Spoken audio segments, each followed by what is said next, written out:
Hi, Tim Hughes here. I'm the CEO and co-founder of DLA Ignite. I'm really excited today to have Mark Van Rijmenam with me today, and we're going to be talking about his book, Now What? How to Ride the Tsunami of Change, which is a great book talking about change and all the change that's going on at the moment. Mark, where can people find things about you? Well, first of all, thanks for having me on your show, Tim. Great to be here. I'm really looking forward to the conversation. And yes, my new book, I'm glad you have a copy there. You can find it on thedigitalspeaker.com or now-what.co. That's the shortened link if you want to go, if you want to use that. It's on Amazon. There's only one Mark Van Rijmenam in the entire world. So if you I Google can my imagine. name, yes. So if you Google my name, you will probably find the book Now What if you add that to the title to the search query, and then you will be able to find me.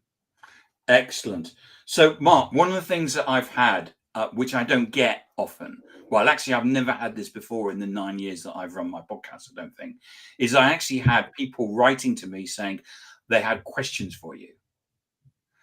So, Nice. so what I'm going to do is I'm going to sprinkle those in the interview today. But first and foremost, let's talk about the book. You talk about riding the tsunami of change. What was the catalyst for writing it, and why do you feel now was the right time and moment to publish that message? Well, it's multiple reasons. I've written 5 other books before, and these were all very much tech driven. First book was on big data. Second book was on blockchain. Third book was big data, blockchain, AI. The fourth was the Metaverse. The fifth was written with ChatGPT, the first book in the world.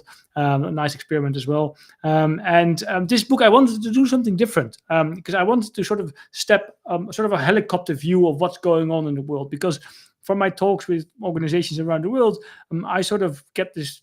I see that the world is going through so much change at the moment, and it's not just technological; it's also ecological, it's geopolitical, and of course, my dominant focus is from a technological perspective because that's my background. But it's not just big data; it's not just AI. There's a plethora of technologies that are all converging, and as a result, they are changing our society.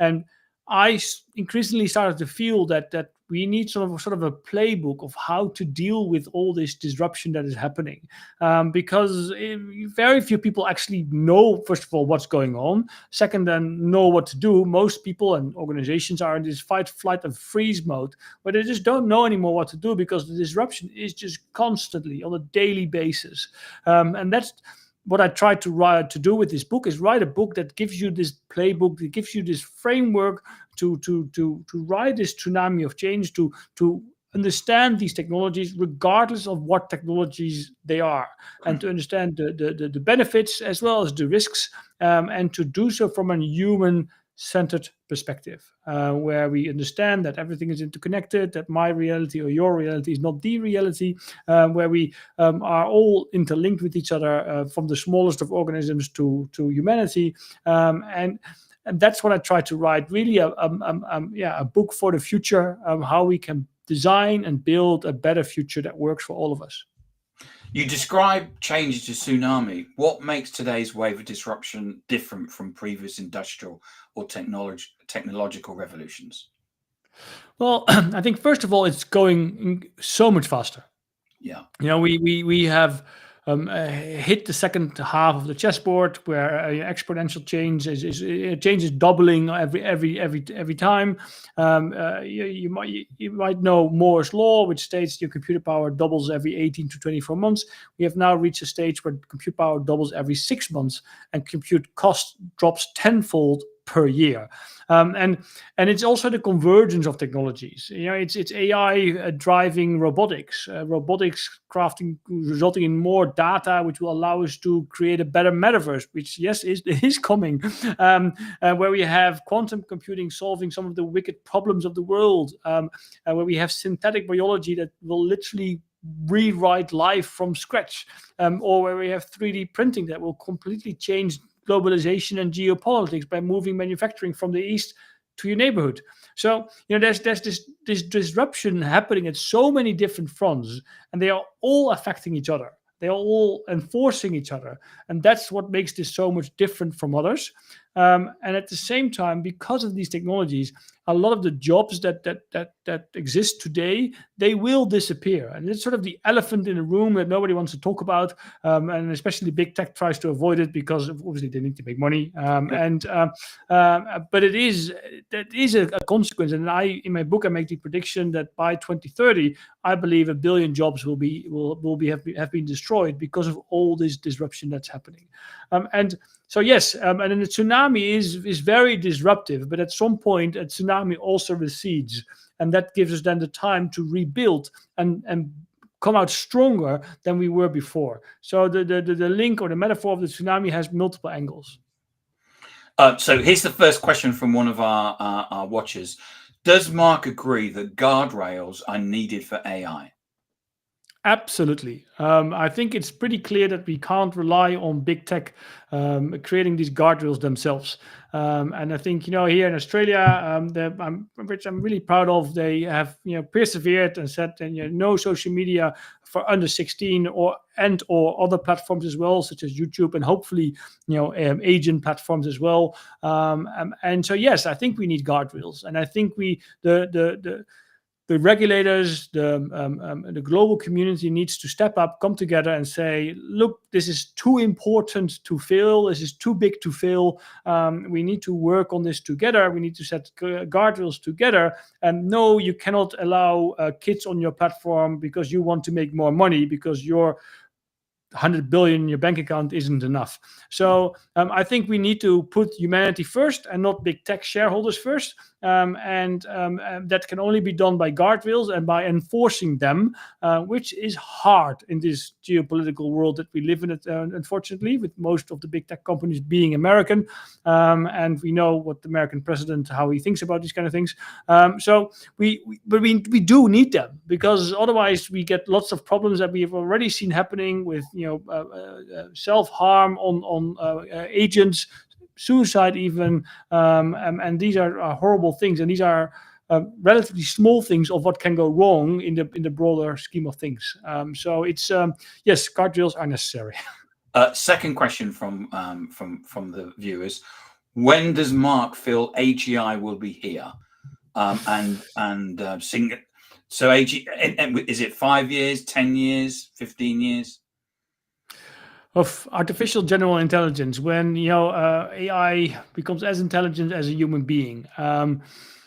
I find it really difficult. What we currently have, the large language models, it's pure statistics, and it's predicting the next token given a certain context, and it's bloody good at that. And it's very remarkable, but it is just language being thrown at you based on statistics. And there's no consciousness or whatsoever in there at all. It might seem conscious because it has read all the books to know how to talk to make it seem conscious, but it is not. And we should not anthropomorphize AI. It's a tool, it's a powerful tool, but it is not conscious. But I think there are two things, different things. Conscious AI becoming conscious and AGI, they don't necessarily have to be the same thing. We can reach AGI probably maybe faster than consciousness, but then again, we don't really know. I think it's important to understand that we don't invent AI. We are discovering AI, and that's a big difference. And it also means that if you are discovering something, you might need to be a bit more careful, because we don't know what we find next, yes. And we don't really know how it works, which is the case for the current AGI, where even the big tech companies have really not really an idea how these large language models do the trick that they do. And so from that perspective, yes, it is a powerful tool. Is it AGI? No, because we've seen plenty of examples on the internet where it can't answer the simplest questions. I think also if you really want to reach AGI, we need to solve the energy problem. Our brain works on 20 watt, which is you can't get much done with 20 watt with a GPU. But there is a lot of work going on in these directions. GPUs on that use photons, organic computing, mushroom computing. I read the other day, which is coming. So there is a lot of work in the organic direction, which might help us. But I believe that if you truly want to be able to reach AGI, we need to solve that barrier first. And I think I don't think AGI will reach in the next couple of years, maybe next decade. That wouldn't be surprised. And then, what happens then is going to be very interesting. You've written extensively about emerging technologies like AI, blockchain, and the metaverse. Which do you believe will have the most profound long-term impact, and why?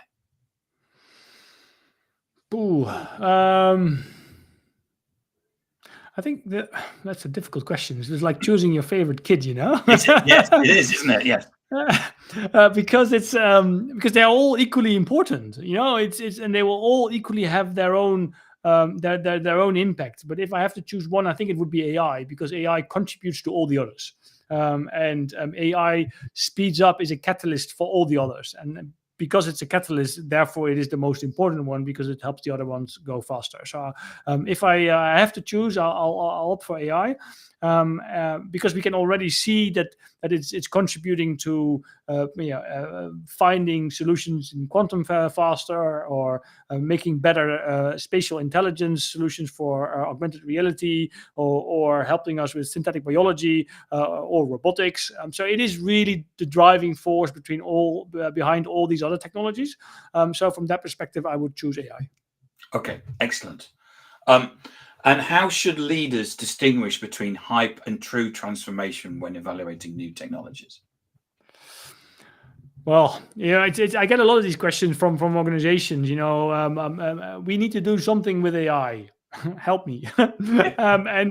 It's like finding a problem for a solution that you don't really understand. And I think it all starts with really becoming knowledgeable about what we are actually talking about, because I think that's the biggest mistake. A lot of organizations see AI as sort of this magic tool that solves all their problems at once, which is not the case. And that applies to all these other different technologies. You really need to understand what's going on, but at the same time, you also need to move a lot faster and be a lot more agile, so you can adapt a lot faster. But you also need to see the risks of all these technologies, because otherwise, they are in the end tools, and tools are neutral.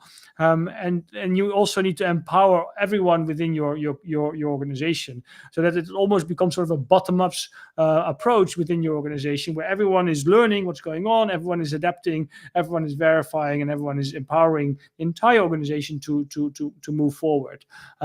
It's a different approach to leadership, which is often very much perceived top down. But it is, I think, the days of yesterday are no longer here. We need to adapt to the new reality. Yeah. So here's another question from one of our watchers.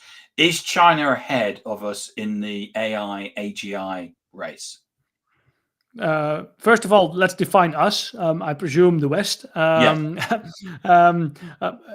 don't think China is already ahead in terms of AI, but China is very far ahead in other domains. Unfortunately, I haven't been to China since the pandemic, but what I see and read online is that China is really far ahead.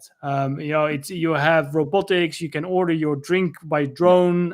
You have robotic factories. They have dark factories, which are called dark factories because there are literally no humans anymore operating the factory. The research into new GPUs, which is part to blame America, where they said, "Well, no more chips for you." I mean, it's our own fault, It's that we pushed them ahead because they started to invent and to discover all these technologies and tools themselves. Which, as a result, they take a different approach, and they are moving incredibly fast. And I think America is still ahead in terms of AI. I wouldn't say Europe because Europe is unfortunately quite slow in embracing all these new technologies and in creating the regulation required to stimulate the innovation that is required in a safe way. China is doing very, very well. They have a very long-term plan. They've just released their next 15-year, I think, plan, which is very much focused on digital transformation and becoming leaders in this. So they take this very, very long-term approach, and that's also what we need. We need to see beyond the next year. They do it or with the next power and electricity, aren't they? So they recognise the utility impact on AI. Yes, and what also very interesting is that they actually, and I think Eric Schmidt said that the other day, that he paid a visit to China, and he said most of the politburos, most of the leaders of the country, they have an engineering background, and they actually see the inherent danger of super artificial intelligence and of AI becoming so powerful that it will disrupt society. They actually see that, and they want to prevent that. They don't want to destroy their own society. And in the West, that I don't really think that's people see that. People are just trying to make as much money as fast as possible, whatever it means.